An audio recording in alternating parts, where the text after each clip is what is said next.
Because are you vegan yourself? Yeah. Woo! Yay! Oh, I feel so ashamed. Well, our path is into heaven. Don't know about the rest of you guys, but me and Jamie would go to heaven. I don't know about it, I'm Lucy. definitely not, Lucy. God, To be I have honest, I sinned. think hell's going to be funner because all my friends and family are going to be there. So I'll be there. it's going to be like a party. I'll keep Jamie's seat warm.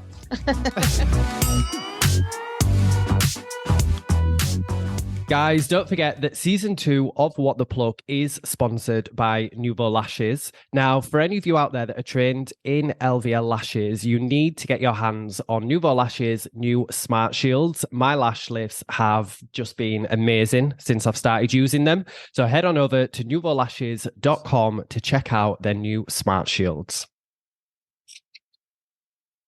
Hi, guys. Hello, welcome back. Welcome back. I feel like we start every episode, we're like, hi guys, welcome back. Yeah. We need to think of a new tagline, we really do. I know. Well, good If morning, it works, good afternoon, it works. good evening. Yeah, it does. It works. It's not broke, don't fix it, hon. Exactly. So we are back with another episode of What the Pluck, and we've got another guest, guys. We have. Woohoo! I love guest episodes. I do. I feel like they're the longest episodes as well. Yeah, we could go on forever. Yeah. And we can talk anyway, but when we've got a guest on, we could just go on forever. Yeah. And I'm really excited about this week's guest, being a vegan and all. Of course you are. But we are joined by the amazing Lucy. Hi, Luce. Hello. Morning. How are Morning you? for us. Maybe afternoon for other people. Yeah, morning, Luce. How are you both? We're good, thank you. Are you? Good, thank you. Yeah, good. Thank you for having me on. I'm a bit nervous because I feel like, Jamie, do you find this, like talking about like veganism and stuff, is a bit of a funny subject? A little bit. I just don't really care what people think, Luce, to be honest. It's the way to be, isn't it? Yeah. If you like it, you like it. If you don't, you don't. We're doing good at end of the day. Yes, exactly. That's it, isn't it? Luce, do you want to start just by introducing yourself to everybody who's listening? Yes, so I'm Lucy. I've got a brow salon studio, I call it, called LR Pro, which stands for my name, Lucy Rose Professional. I've been in the industry for 18 years. Started my career as a makeup artist. So I was very lucky to work for some of the world's biggest fashion houses. And I now specialise just purely in brows. So everything to do with brows, brow lamination, hybrid, henna, signature, wax and shape, and semi-permanent brows as well. So most probably well known for, in my area, microblading, fusion brow, and brow lamination are like my top treatments. Amazing. I didn't realise you'd been in the industry that long, Lucy. Wow. I didn't. Yeah, long time. Getting old now. I'm almost 40, pushing 40. It's a bit depressing. Oh no, life just begins then. Yeah, that's what I'm telling myself. Yeah. Yeah. So today we have got Lucy joining us because, Lucy, correct me if I get this wrong, you are a fully vegan and cruelty-free salon, and you're the only one in your area. Is that correct? Yeah, that's right. So as far as I'm aware, I'm the only one that's 100% cruelty-free vegan in Cambridgeshire and Lincolnshire as well, I believe. Wow. Amazing. So, yeah. And that's what we're going to be talking about today, is kind of the beauty industry, being cruelty-free, vegan, because like it is important, but I feel like it's kind of having a moment, and I think more people are becoming aware of it. Yeah, I feel like it's getting massive. It's massive now, definitely. Veganism and stuff like that, it's getting massive. Especially There's a lot like more awareness. Yes, there is. And especially like with cruelty free and stuff like that, no animal testing and stuff. So Lucy, go ahead and tell us, for the listeners, what is the difference between cruelty free and vegan? What's the difference between them two? Okay, this is a really good question because I see a lot of confusion about this all the time. And Mhm. actually, on the subject, a lot of brands misleading people on this. So, cruelty-free means that the product is not tested on animals at any point. So that Right. includes the ingredients during Mhm. manufacture and the end product. Mhm. And then vegan means that it contains no animal-derived ingredients. So, for example, beeswax, lanolin, carmine, shellac, Mhm. collagen, anything that's derived from an animal. Yeah. But the two aren't mutually exclusive. So you can have a product that's vegan, but it's still tested on animals. And I Right. think that's where a lot of problems come in, because brands will label a product vegan and And people everybody automatically automatically, thinks, yeah, that's yeah. cruelty free. And the thing is, from my personally, my stance on it is that because there's so much, I don't know what the word, there's so many hoops for brands to jump through in Yeah. order Yeah. to be both. Mhm. A lot of people will automatically go for a product that's vegan. But me personally, if I'm going to make a mistake, I would rather have a product that contains beeswax than have a product Yeah, that's tested on animals. And I think we definitely. really need to address the cruelty free. I think that needs to be that needs to have more of a spotlight, I Yeah. guess, than just being vegan, because just being vegan doesn't really mean It's not tested on both. animals still. Yeah, Yeah. exactly. Yeah. Yeah. And I Did feel you like it's, ever Sorry, go on, Jamie. I was just going to say, I feel like it's the vegan part that's having the moment, Yeah. just with like beauty, food, people being vegan. I feel like the Yeah. vegan side is more the one that's in the spotlight and having the moment compared to the cruelty free. But Yeah, it I needs to be agree. like equal across both, really. Yeah. Being vegan is considered is quite fashionable. I think a lot of people are doing it because it is kind of easy to jump on that bandwagon of, Yes. oh, if you're vegan, I've got vegan products or vegan treatments, but it's misleading. I guess in our industry, it's misleading clients. If I, for example, make an inquiry with my hairdresser and I say to her, is your hair dye cruelty free and vegan? She'll say, yeah, everything's vegan. I'll have to do my own research, because I know from experience that that isn't enough. But Yeah. it's not the hairdresser's fault. It's just educating people, Yeah. and letting everyone know the differences between them. And I mean, I could talk for about 2 hours on the subject, possibly more. But yeah, like you said, Jamie, it's like having its moment. It's like fashionable to be vegan, but we're not thinking about the testing on animals part as well. Yes. Yeah. Yeah. And this is not on your list of questions, but I'm just going to throw it out there. Was there something that made you one day just completely change your mind about this and think, I'm doing everything cruelty free and vegan? Did you like see something, or did you read about something? Like, what made you decide I'm not doing this? Do you mean like lifestyle, like diet as well, or just with the salon? Just with the salon, mate. Well, both, to be honest, Lucy. You can answer for both. Because are you vegan yourself? Yeah. Right. Woo! Yay! Oh, I feel so ashamed. Got our passes into heaven. Don't know about the rest of you guys, but me and Jamie would go to heaven. I don't know about him, I'm Lucy. definitely not, Lucy. God, To be I have honest, I sinned. think hell's going to be funner because all my friends and family are going to be there. So I'll be there. It's going to be like a party. I'll keep Jamie's seat warm. Yeah, exactly. So, okay, this is a good question. I don't know how to answer this shortly. Sorry, the just time, throw it out there Lucy. too. I grew up in a village. A lot of my friends are farmers. My parents ate meat. I remember walking to our cellar once and there was like pheasants everywhere. And from a young age, I found that quite shocking. So I've always had a weird relationship with food. And I was very picky with the meat that I did eat. I would get like a chicken breast, for example, and I would pick it apart so much that I have nothing left. My boyfriend used to say there's no point in eating that. So I was funny about textures and things like that. And then I think it sort of coincided with the fact that I've always had a love for animals, just in general, any animal. Yeah. So one day I was just like, it doesn't make sense, why am I eating this? So I first became vegetarian, and then who worked at a dairy farm told me what was in milk and showed me pictures of it before they dye it white. And it horrified me because I couldn't believe that they were allowed to. What? How does it horrify me? Are you sure you want to know? No, this? I was just like, wow. I didn't say how. I was like, wow. I was just laughing at Harriet's face. I know, obviously, you guys listening can't see it, but wow. When she just said before they dye it, I was like, I didn't know milk would dye.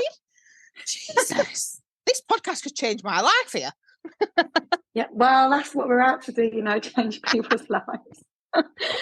Yeah, so I was mortified because I thought I couldn't believe that they're allowed to sell that. So anyway, then I went on to oat milk, and it just sort of went on from there. Then I saw a really horrific video online about what happens in dairy farms with cheese and cows and calves, and I won't go into it because I feel like people could do their own research. I don't want to traumatize people, but for me, I just thought I don't want any part of that. And then as soon as I decided to do that life-wise, the more research I did into it, the more I realised that it filters through to everything: household cleaning products, shower gel, shampoos, beauty products, hair care products. So that was a moment I just kind of, I'm all or nothing. I just did everything at once. I was like, that's it. I got rid of all my old makeup, everything. And I just went completely vegan, cruelty-free. Did you just Google, like with all your makeup products and stuff, what you got? Did you look on the back? Did you Google it? I did loads. Well, I've learned since you can't Google, because what you find on Google is really misleading and it isn't true. Right. Because on that subject, there are so many brands, and I think a lot of people will be really shocked. I worked for one of the biggest brands out there that tests on animals, and I never knew, because they use illegal jargon and they use fake logos because the industry is not regulated for marketing purposes. So I was using products that I thought were cruelty-free and they actually weren't. But when you Google it, for example, if I was to Google, I don't know, let's take Bronson. Is Bronson cruelty-free and vegan? The answer that comes up is yes. But if you do more research, you'll find that it's not a brand that I'm choosing to use. Okay. Right. Because it's made in Russia. So. Oh, right. That actually leads on to one of my questions, because I was gonna ask you, could you name brands that you're comfortable talking about, that we would be shocked to know that are not cruelty free and vegan, maybe in like the makeup industry or something like that? I think when you said to me I work for one of the biggest brands, I think I know which one it is. Yeah, I do. Yeah. So I'm sure everybody listening does. Go for it, Lucy. You can tell us. It's a safe place. Name and shame. Yeah. I get nervous talking about this because I feel like, oh God. So what I will say is, any brand that makes their products in China or Russia, personally, I would not go near. Okay. So China and Russia. If we're looking at, let's say, makeup brands, if you're shopping from Estee Lauder, Dior, Chanel, Givenchy, L'Oreal, so many brands that sell their products and make their products in China, it is law that they have to be tested on animals in order to be sold there. Oh, wow. Yeah. So they can even, I've just discovered this week that a brand I love, that's a UK brand, and I've been using it, I've just discovered that they make their products in China, and that's really... So I'm still learning, and that's really upset me, because I'm like, great, well, I've been using that and I've been promoting that, and now I'm not sure how. Yeah. Brands can make a product in China and sell it in the UK, and they can put a fake logo on it where it's got like a fake picture of a bunny, and it says not tested on animals, but that's because the end product isn't tested on animals, but the ingredients would have been by a third party in China. It's a bit like, I could get a fake Chanel glittery logo and slap it on my gold Amazon tool tray and say it's Chanel. Yes. It's that kind of thing. Yeah. So, I mean, there's a couple of products in the brow industry that I stay clear of. One being Bronson, May, because the research that I've done, I don't believe that they are cruelty-free. Right. And it's a minefield, isn't it? Because like you said, if there's so many layers to it that at first glance, you would be like, yeah, cool, it's vegan, cruelty-free or whatever. But like how you've just explained, the layers to like, it's not just the end product. So that's how they can get away with saying it. Like it's a minefield.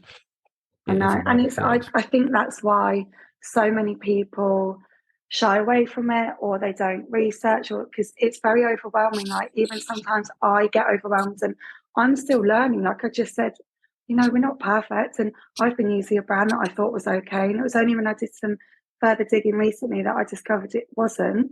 Does that make me a bad person? No, because once I've learned, I'm trying to change it, and I think if we all do that, then that's what's going to make a difference at the end of the day. Our money is our vote. So what we're spending our money on is what we want to continue. So if you discover a product and you don't agree with it, and when I say animal testing, I'm not talking about, a lot of my friends or family think, or clients even have thought, it's mice. It's not. It's animals that you would have as pets.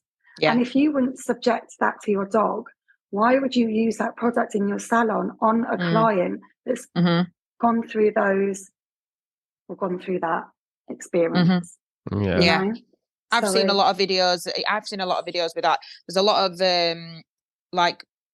awareness now about a lot of them are testing on beagles, aren't they? Like dogs and stuff like that. There's a lot. I've seen a lot of videos with stuff like that, and it's obviously, I think they're broadcasting that out so much because they know a lot of people have got dogs, so they can as soon as they see that, they're like, oh my god, no. Because I think we just, as in general society, humans, we've been led to believe, like you take a dog and a pig, you look at a pig and we've been told that you eat that, but you would never eat a dog. And it was funny because when COVID happened, a lot of my friends were like, I can't believe that people in China eat that. And I sort of thought, well, why? Why is it? Yeah. If you're going to eat an animal, eat all of the animals or don't eat any. Why are we led to believe? But you're right, Harriet. It's because that people can relate to a dog a lot more because you have that as a pet.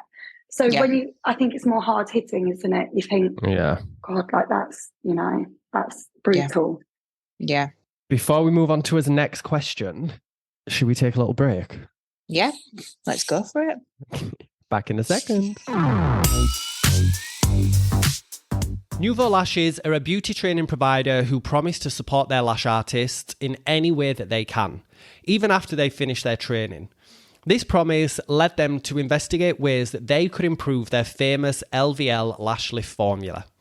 To better their lash artists' earning potential, Nouveau Lashes wanted to find a way to improve on-treatment times without obviously compromising lash health. Through this, the LVL Ceralash system was born. This new system combines the lash fix and the tint step into one, and this reduces the treatment processing time by 33%. That's more time for either a couple of extra clients or more time for you guys to sit back, relax, and listen to What the Pluck. But that choice is up to you. Visit their website, nouveaulashes.com, and see even more ways that you could be supported as a Nouveau Lashes lash artist. And we are back, guys. And welcome back. Still got our very special guest, Lucy, here. And something I want to ask is, how long has your salon been vegan and cruelty-free? And like, how did you get to that point of like transitioning from, first of all, have you always been a vegan and cruelty-free salon? Or if not, how long have you been one for? So yes, always been vegan and cruelty-free salon, because I went vegan food-wise first. And then when I opened my salon, because I was still working as a makeup artist, and then when I opened my salon, it was a conscious decision to bring that forward into it. as well. Right. So you've not had that kind of transition period of not being vegan, like a vegan and cruelty-free salon, to then being a vegan and cruelty-free salon. It's kind of always something that you've like implemented and aimed for and gone for from the beginning.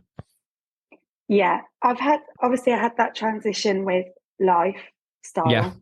Yeah. Because when I did changed kitchen stuff and hair stuff and body stuff over, I sort of did it as I went along. So when a product had all been used up, then I'd research. And then when I bought that again, I'd make sure. So I sort of phased it in gently. But with the salon, because when I first opened it, I was still doing makeup. So it was a makeup and brow studio.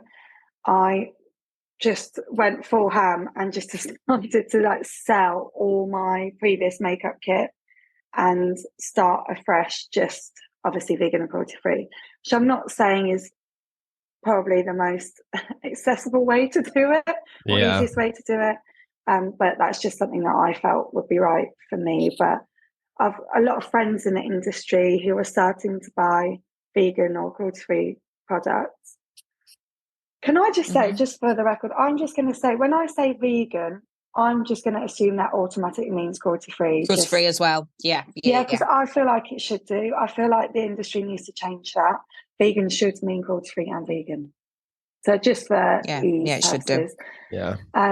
If I forget to say cruelty-free, that's what I mean. So a lot of my friends, I've just said to them in the industry, just when you run out of your tint, just do it that way, because it's going to be more affordable for you. It won't feel as overwhelming. You won't put as much pressure on yourself, and you're more likely to make a change. And also include your clients with that process, because you talk to them all day, every day, and a lot of clients are really interested in me being vegan and cruelty free. And it's influenced them to make changes. So you can say to them, oh, I'm going to change my tint over to vegan tint. I need to do a patch test, or do, whatever.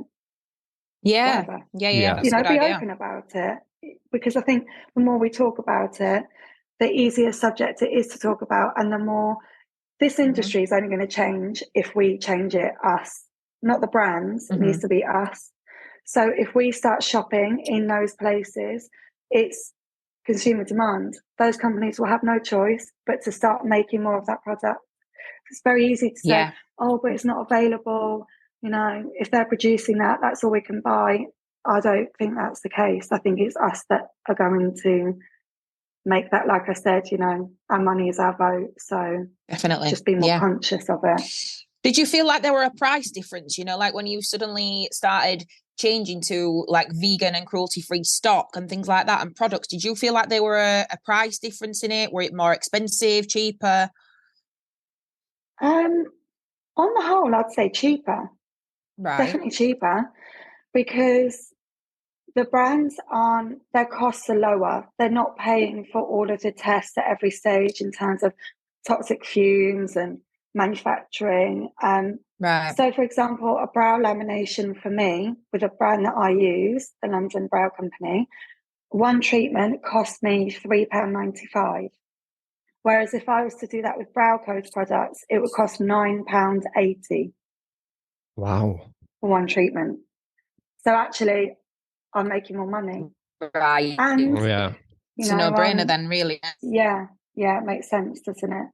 My outgoings, my costs are lower. That's a good marketing point, definitely, for people to transition. Yeah. Same with makeup.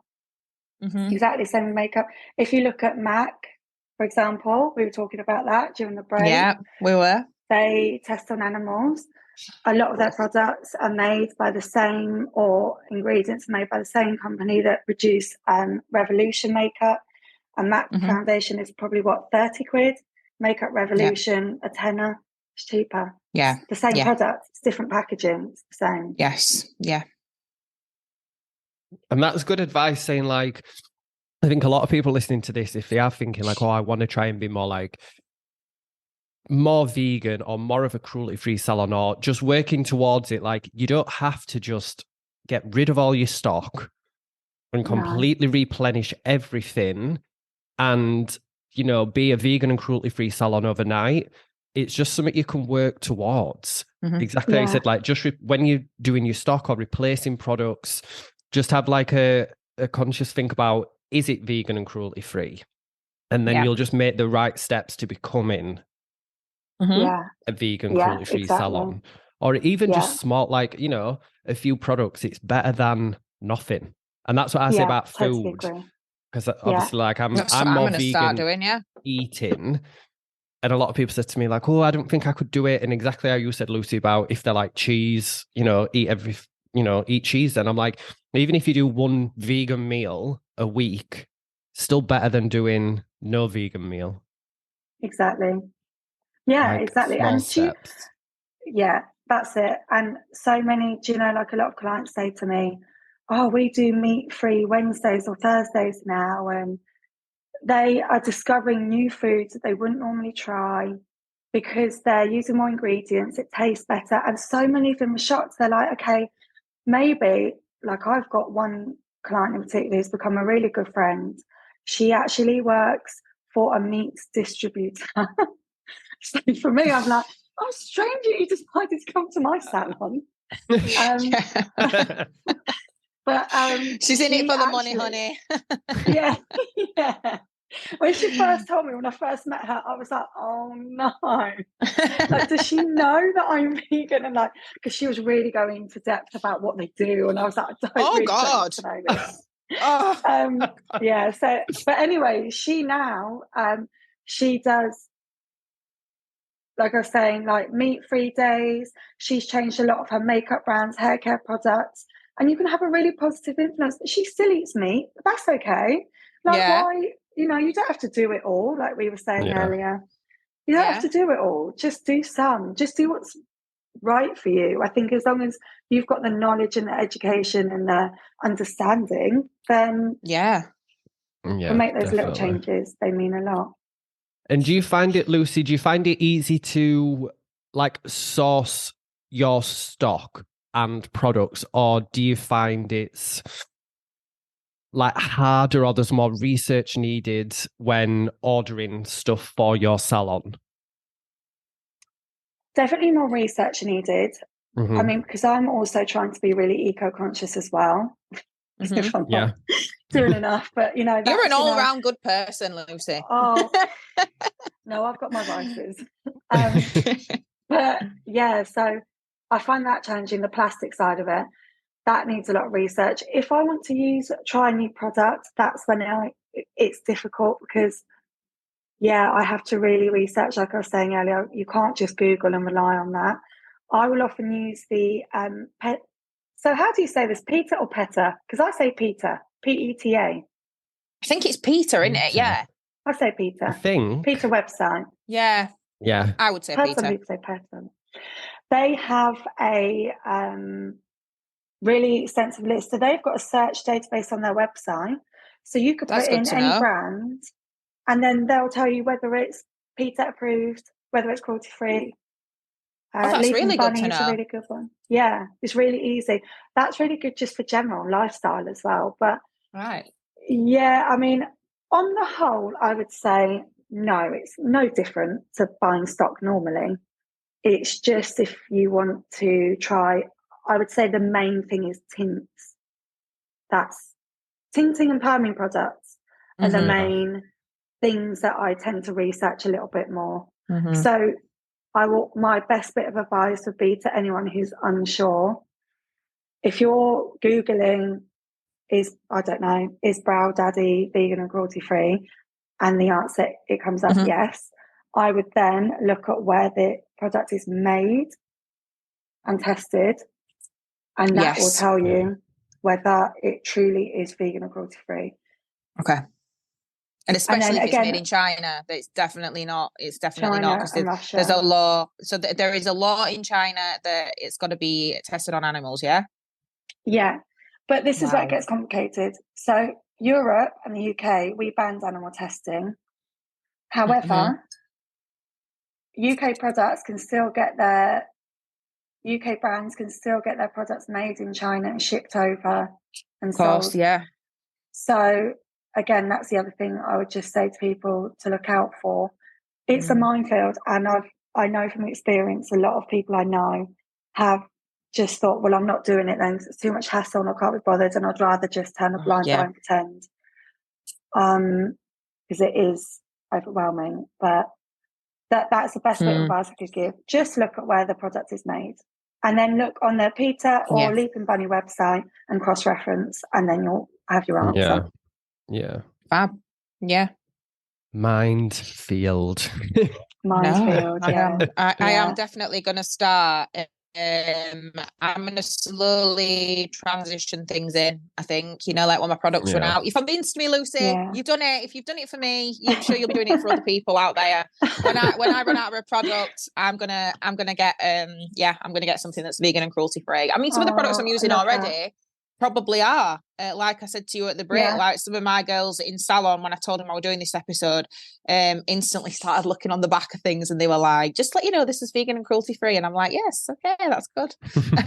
So eventually I'm gonna definitely enforce that in salon. That's really nice to hear. And I'm always here. So any questions, just get in my inbox, because I've researched it all. I've literally looked under every rock. So I'm here to help anyone, because I know it's hard. And Lucy, do you find... Jamie's going to be doing your editing now, Lucy. Yeah. Speed dial. Do you find... He'll be asking you about diet and everything. He'll be like, is this vegan? Maybe I should change my job. Maybe I should be like a mentor with it. You really should. You really should. You should work for Peter, definitely. Wow. Oh, yeah. I think I'd get upset knowing it all like that. Yeah, true. Do you find being a vegan and cruelty-free salon is like a USP for your salon? Like, do you gain a lot of clients for that reason? Do you understand what I mean? Yeah. Definitely. It's opened up a whole new pool of clientele for me. And it's also opened up a lot of the younger generation is really switched on, really switched on. And a lot of girls, I think they're intrigued and they want to know more. So they'll come to me and they'll ask me questions. So 100%.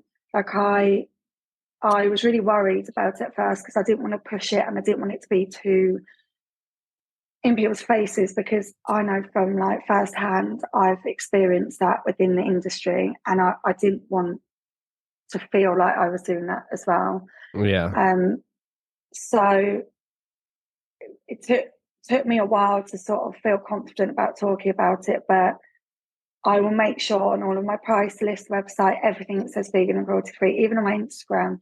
And so many people will reach out to me and say, I love the fact that you're vegan and cruelty free. Can I book in? And it's a lot of those clients will then book their like 6 appointments in advance. So my diary's full till July, August now, and I work 5 days a week, and it's because those people, I'm the only one in the area. So they know they want to have their consistent treatments with me. So it's only ever a good thing. It's going to be better for your business and better also for your clients, cheaper. I think what we are responsible for what we're putting on our clients' faces. And if a product is vegan and cruelty free, it automatically means it's going to have less toxins in it. It's more likely probably going to be paraben free, more natural. So it's only going to be a good thing, because you're taking care of your client probably without them even realizing it. Maybe less allergic reactions as well and things. Exactly. Exactly. Never experienced allergic reactions. I think when this is going to get a bit deep, but this is sort of what I live by. Go for it. I think when we all leave this planet, what we leave behind is how we make people feel. People don't remember what you said to them. People don't remember silly arguments. They remember how you made them feel. And absolutely, that includes our impact on everything. We're all connected, humans, animals, and plants. And I think that if we, in our bubble, in our little salon bubbles, if we obviously all really like working with people and other humans and making them feel good. So part of that surely is extended, and it's about doing good. And if that's what we can leave behind, then I think that we can really make a difference and make beauty beautiful again. Yes, love that. What a point to end on. That is amazing. I'm close to tearing up. I'm glad I had that impact. It's true though, thank you. isn't it? Like, there's so much more thank you so much for sharing your knowledge with us. Oh, I think you. I want to be really a vegan salon this year. I do now. I need to do it. Yeah. Do you know what, Lucy? I knew that Jamie would love this episode because he's a vegan, right? And I'm not a vegan, and I so I thought, yeah, Jamie will enjoy it. But I have actually really enjoyed it. I've loved listening to it. Okay. Yeah. I'm so and pleased. Good. Yeah, I really have. I've enjoyed it and I've took a lot from it. So I really hope as listeners have. And thank you so much. I'm pretty sure you're going to have floods of inboxes now coming in from our listeners asking if products are vegan and cruelty free. I mean, get back at queue though, girls, because me and Jamie are first. Yeah. VIPs coming through. Yeah. Thank you so much. I really appreciate it. It means a lot. Thank you. Thank you for joining us, and be sure to tune in next week when we are back with another episode of What the Pluck. And don't forget, guys, season 2 of What the Pluck is sponsored by the amazing Nouveau Lashes. And what is great for us to find out by doing this episode is that 95% of their products are in fact vegan. So head on over to their website and their Instagram to get ordering your vegan products now.